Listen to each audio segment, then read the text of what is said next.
Prime Minister Narendra Modi is visiting Anuradhapura, the oldest city of Sri Lanka, along with Sri Lankan President Anura Dissanayake. During the visit, PM Modi and Dissanayake will offer prayers at the sacred Sri Maha Bodhi tree. Following this, they will inaugurate the new railway signalling system, a project supported by the Indian government, as well as the newly upgraded Maho-Omanthai railway line. The Prime Minister's visit to Anuradhapura comes after India and Sri Lanka signed 8 key deals in a productive meeting between Prime Minister Modi and Dissanayake.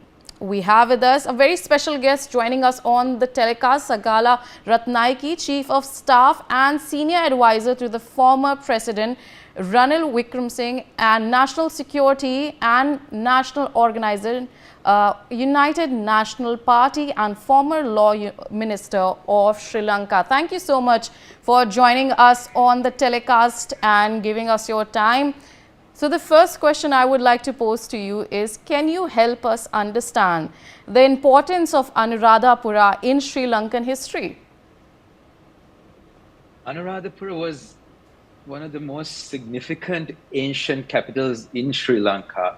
And if you go back to the ancient history, it's written that kings of Sri Lanka periodically, we got invaded by the kings of South India and then vice versa. So Anuradhapura holds a very special place, especially because Buddhism was brought to Sri Lanka during this Anuradhapura kingdom from India. It was Mahinda who brought Buddhism. Sorry, it was Prince Mahinda who took Buddhism into Sri Lanka, and we have since then held Buddhism as our main religion in Sri Lanka, and it still holds a very significant place in our history. All right. And in terms of how important has this visit of PM Modi been in refreshing bilateral ties between India and Sri Lanka?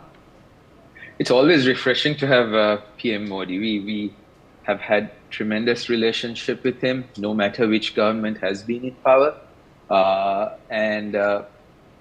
During the regime of President Wickremesinghe, we saw India and Sri Lanka working very close together to build its bilateral relations and also increase economic connectivity, even going to the extent of a connectivity corridor. The preliminary reports on that venture was also achieved during that period. So it's moving forward from that this visit has taken place. We see that the number of key projects have been brought down, but we do hope that the projects that were envisaged during the previous regime are continued because they are of tremendous economic value to both countries. If you take the connectivity corridor, for example, if it will bring down logistics costs for imports and exports into South India, bringing down cost of production and the price of products, as well as it will give tremendous revenue to Sri Lanka in the logistics field. So this is just a very simple example of what can happen. If you go into the renewable energy programs, again, there's tremendous potential there.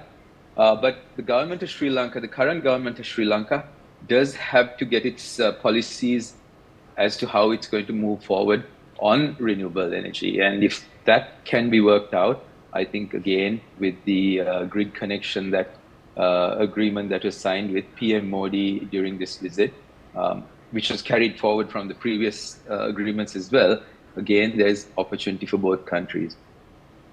And how is the economic recovery shaping up in Sri Lanka? We stabilized, and the IMF program is being taken forward by President Anura Dissanayaka's government as well. But the challenge that we have right now is can we hold investor confidence? We have seen the Adani wind power project pulling out of Sri Lanka, one of the largest investments that was envisaged, and one which had moved which had made fair progress as well. And this augurs, this doesn't signal well. When this happens, other investors will worry about Sri Lanka. So the government will have to take faster decisions, have clearer policy to ensure that the economy can grow. It's investment that can bring in this growth. If we don't, we will have issues with bridging our deficits.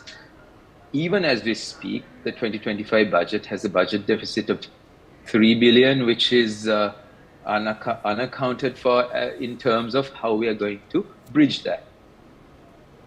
You take President Trump's tariffs, which is affecting most countries in the world. It has become a challenge for most countries, but Sri Lanka at 44%.